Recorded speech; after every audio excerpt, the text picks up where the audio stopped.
ఇద్దరితో working experience ఎలా ఉంది, ఫ్యాన్స్ కి ఏం చెప్పదలుచుకుంది? నేను అంతకుముందు కూడా చెప్పానండి, బాలకృష్ణ గారితో తారక్ గారితో అంటే ఎంతమందికి దొరికితో తెలియదు అదృష్టం రామారావు గారి అబ్బాయితో అండ్ మనవడితో చేయటం.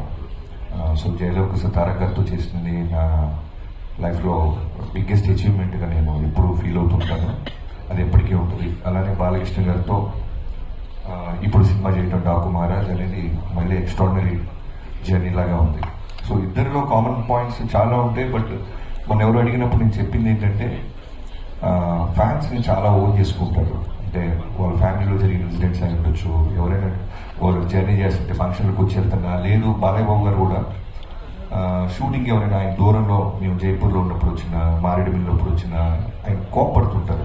ఏంట్రా అంటే దాని రీజన్, ఇంత జర్నీ చేసి వచ్చారు వాళ్ళు సేఫ్కి వెళ్తారా లేదా.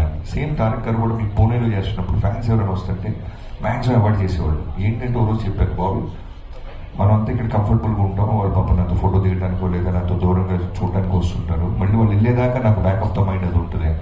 సో నాకైతే ఈ రెండు కామన్ పాయింట్స్ చాలా బాగా అనిపించింది. అంటే బాబీ గారు ఒక్క నిమిషం